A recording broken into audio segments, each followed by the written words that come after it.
además, bueno, el viernes de la semana pasada se cumplió un nuevo aniversario de la muerte de Kevin Sedano, ¿eh? Un caso simbólico, histórico, que también seguramente marcó, por supuesto, un antes y un después. Se cumplieron 19 años y justamente, ¿cómo no vamos a hablar en estos momentos con Vivian Perrone? Vivian Perrone es la mamá de Kevin y además es titular de la Asociación Madres del Dolor, especialista, por supuesto, en este tipo de cosas. Y vamos a ver que no solo en la cuestión legal, por supuesto, está muy empapada, sino lo emocional, porque lo importante es saber qué pasa con la familia de las víctimas. Vivian, buenas tardes, gracias por estar en esta sala de situación. Hola, ¿qué tal? Buenas tardes. ¿Qué tal, Sebastián? ¿Qué tal, Vivian? Bueno, gracias por atendernos. Vos sabés que recién repasaba un poco esta semana que fue contundente en muchos aspectos en cuanto a lo que tiene que ver los hechos de tránsito. Vos venís luchando desde hace mucho, desde el hecho de tu hijo, que se cumplieron 19 años esta semana, la semana pasada. Sí. A Kevin Eduardo Tsukiasian lo atropelló el 1 de mayo del año 2002 en Vicente López. Él venía conduciendo al doble de la velocidad permitida sobre el Libertador. Lo atropelló y se dio a la fuga. Y Kevin estuvo esa semana agonizando y falleció el 8 de mayo. Mientras Kevin estaba internado, Tsukiasian y uno de los que iban en el auto con él, Guillermo von Gerstenberg, se fueron a esquiar a Estados Unidos. Yo siempre digo que si se fueron es porque alguien les permitió irse, ¿no? Ya sabían que había sido él el que había atropellado a mi hijo y sin embargo pudo salir del país. Claro, en calidad de prófugo se fue a divertirse. Directamente se fue. No, ni siquiera estaba prófugo, o sea, él ya había dicho que había sido él y bueno, habrá pedido permiso y se fue. Claro. Y así hizo hasta que llegamos a juicio, que se tardó 5 años en llegar a juicio para que solamente estuviera detenido, preso durante 2 meses. Y recién, bueno, relatábamos un hecho, por ejemplo, el del fin de semana, el de esta semana, perdón, antes de ayer, en Dock Sud, el nene de 4 años arrollado por un hombre que, bueno, después analizaremos cómo son el tema de las responsabilidades. Lamentablemente a veces hay que analizar bien y ver el grado de responsabilidad que tiene quien termina matando. Pero lo que sí está clarísimo que cometió este caso, este hombre, el protagonista de esta historia de Dock Sud, es, por ejemplo, tratar de ocultar todo, simular un robo de un auto. Eso es tremendo a partir del accidente lo que hizo él. Entonces me hace acordar al caso de tu hijo. Es lo mismo, quisieron cambiar un poco la apariencia del auto, ocultarlo, simular que habían sido ellos. Sí, ellos lo que hicieron en el caso de Kevin fue cambiar de lugar los golpes en el auto para después decir que mi hijo había cruzado mal, que mi hijo había atropellado el auto y no el auto a mi hijo. Pero bueno, gracias a que había testigos que se detuvieron en el lugar y todos declararon lo mismo, pudimos demostrar la inocencia de Kevin. ¿Y esto? En el caso de...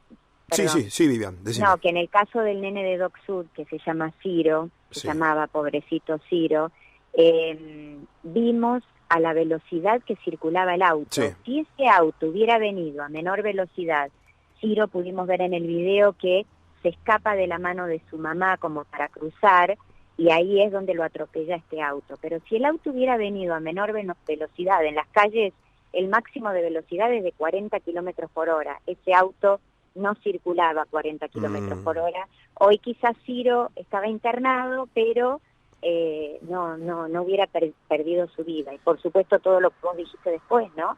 El huir, el mentir, el esconder el auto, todo eso debe agravar la situación de este conductor. Claro, y me estás dando pie entonces para destacar esto de que la ONU y la Organización Mundial de la Salud declararon a la semana del 17 al 23 de mayo, o sea, esta semana que entra, como Semana Mundial de la Seguridad Vial, con el lema reducir la velocidad a 30 kilómetros por hora en calles urbanas. ¿Esto es un sueño? ¿Se puede hacer que vayamos a 30 kilómetros por hora en la calle? Mira, yo cuando leí eso, dije, bueno, en las calles urbanas de la mayoría de los barrios en la Argentina, el máximo de velocidad es de 40. Claro. Y pensé, ¿qué diferencia hay? Hay muy poca diferencia entre 40 y 30. Sí. Pero cuando leí el resultado de los estudios, ¿no? Si uno va a 40 kilómetros por hora y atropella a una persona, hay un 30% de posibilidad de que muera esa persona. Ahora, si va a 30 kilómetros por hora, solamente hay un 10% de posibilidad de que muera esa persona. Por eso, esos 10 kilómetros que no hacen nada en tiempo que gana el conductor, distancia que gana al ir 10 kilómetros más rápido, sí hace una gran diferencia con respecto a la vida o la muerte. Claro. Así que es por eso que se declaró así y se está tratando de disminuir la velocidad en las calles urbanas. Mientras más baja la velocidad, más se va a notar, porque es lo mismo 190 o 200, pero no así 30 o 40 kilómetros por hora. Ahora, otra de las luchas que tienen ustedes seguramente tiene que ver con las leyes de tránsito. Por ejemplo, nosotros en lo judicial y policial escuchamos cuando un caso, por ejemplo, ¿no? A ver, el del gitano, ahí está, el de Papadopoulos e Isaac en Flores, la víctima Isaac y su mamá Débora. La acusación por el homicidio culposo, típico, ¿no? El culposo es un accidente, el no tener la intención de matar a una persona. Entonces, como alternativa, encontramos que la Fiscalía siempre recurre al homicidio simple, con dolo eventual, poderse representar esa muerte, pero así todo seguir manejando. Pero nunca se llega en un juicio a esa condena de 8 a 25 años de prisión. ¿Qué se hace con esa gran diferencia que hay entre el ideal o lo que pide la gente a veces como justicia, cuando el caso lo merece, y lo que dice la realidad, que te terminan dando entre 2 o 5 o 3 a 6 años de prisión, que es mucha la diferencia entre esos años de prisión y la muerte de la víctima? Mira, lo que está ocurriendo es que dependemos de los jueces. Hay jueces que sí aplican el homicidio simple con dolo. Hay casos donde los conductores sí recibieron una sentencia. Hay casos de 9 años de prisión, 16 años de prisión en Formosa, pero la verdad es que son los menos. La mayoría de los jueces aplican el homicidio culposo, que tiene como máximo de pena cuando hay agravantes 6 años de prisión. Que Claro. Todos sabemos lo que pasa en la Argentina. Cuando decimos 6, la realidad es que son 3 o 2 o a veces algunos años o meses de prisión domiciliaria. Por eso es que queremos modificar las leyes, que sea claro cuándo es culposo, cuándo es doloso. Así no dependemos de la suerte de qué juez nos toque en un juicio oral, ¿no? Claro, ustedes entonces, la materia pendiente es definir bien que sea preciso, que haya un antes y un después, una línea en cruzar entre el culposo y el dolo eventual, el simple con dolo eventual. Sí, que sea claro cuándo hay que considerar un caso como homicidio culposo, cuándo hay que considerarlo como doloso. Incluir más agravantes. El uso del celular es terrible. Sí. La cantidad de gente que atropella, que choca por ir hablando y utilizando su celular mientras están conduciendo, y no es un agravante. Sí. Y a la vez también lo que queremos es que sea un agravante cuando uno está corriendo una picada y mata a alguien. Estamos también con el proyecto de alcohol cero. ¿Por qué alcohol cero? Porque mucha gente pregunta, bueno, hoy en día en la Argentina podemos tomar alcohol hasta que nos dé 0,5 la graduación de alcohol en sangre. Pero nos preguntan, ¿cuánto es? Y depende Claro. de tu contextura física, depende de cuántas horas hace que ya ingeriste el alcohol y después saliste a conducir. Así que sería mucho más fácil decir, ¿vas a conducir? No puedes tomar nada de alcohol. Totalmente, además el tipo de bebida alcohólica que tomes, depende de todo eso, y uno no va a... Primero que no tenés que tomar, pero segundo no vas a andar calculando en la previa cuántas copas tomás si después tenés que manejar. La ideal es no tomar ninguna copa, en realidad.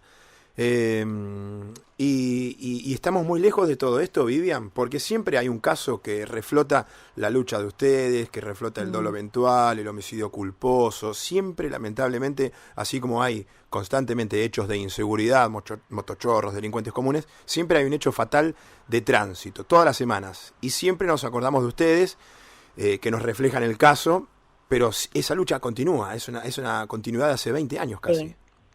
Y estamos, hace 20 años atrás todos hablaban de accidentes. Sí. Hoy por lo menos comprenden que cuando existen estos agravantes no son accidentes. A la vez todos saben que no tienen que ingerir alcohol si van a conducir, saben que no tienen que usar el celular. El tema es después qué se hace. Y para eso necesitamos legislación y para eso necesitamos controles. Con respecto a la legislación, estamos lejos, primero, porque la Comisión de Legislación Penal en la Cámara de Diputados, si vos preguntás cuántas veces se reunió este año, creo que se reunieron una vez y nunca trataron ninguno de los proyectos viales.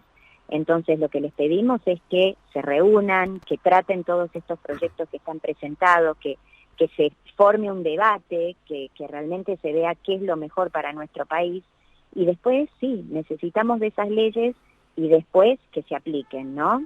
A través de controles. Es la única manera que aprendemos, cuando sabemos que si estamos utilizando el celular nos van a detener y nos van a hacer una multa, la gente no los utiliza o se detiene a un costado y habla con el autodetenido. Totalmente. Debo reconocer que en la semana, Vivian, sabes que pagué una multa, vieja multa que tenía, y por haber manejado mirando el teléfono celular. Yo recuerdo ese hecho, que estaba viendo por dónde tomar, ¿no? Con el GPS, pero ni siquiera eso. Y ahora, de verdad, después de esa multa que pagás y listo, que terminó ahí, uno es consciente, ¿no? Como a veces hasta nos toca en el bolsillo y recién ahí somos conscientes que, aunque sea por el GPS, dejarlo ahí y después, en todo caso, baliza al costado y te fijas tranquilo. Ni hablar de cuando uno tiene que hablar por teléfono o mensajear a alguien, ¿no?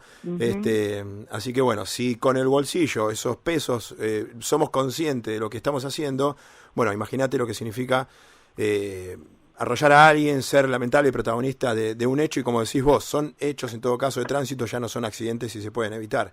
Vivian, gracias por todo, como siempre, por mantenernos a nosotros los periodistas bien refrescados con estos hechos que lamentamos, pero que necesitamos cubrirlos para además no solo acompañar a la víctima, ¿no? Esta semana estuve con Débora, la mamá de Isaac, el caso de Flores. Ella misma decía, en el medio del dolor, y yo veo que todos lo repiten, y evidentemente viene de ustedes, de Madres del Dolor, no solo por mí, sino para aquellas futuras personas que pueden ser lamentablemente arrolladas, para que sepamos y seamos conscientes de cómo manejar. Lo dicen las propias víctimas y eso es gracias a ustedes, Vivian. ¿Sabes por qué lo decimos, Sebastián? Porque solo nosotros entendemos el dolor de haber perdido un hijo así. Entonces no queremos que absolutamente nadie esté en nuestro lugar y por eso lo decimos y por eso yo por lo menos le dedico mi vida a esto.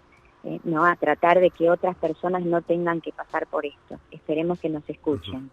Bien, gracias, Vivian. Fuerte abrazo. Un abrazo grande. Adiós. Chau, chau. Adiós. Vivian Perrón, entonces, titular de la Asociación Madres del Dolor. No es la única Madre del Dolor, son muchas que siempre están luchando contra este tipo de casos. Una semana clave para entender de qué se trata conducir, hacerlo mal y tal vez matar a una persona. Sala de Situación, segunda temporada.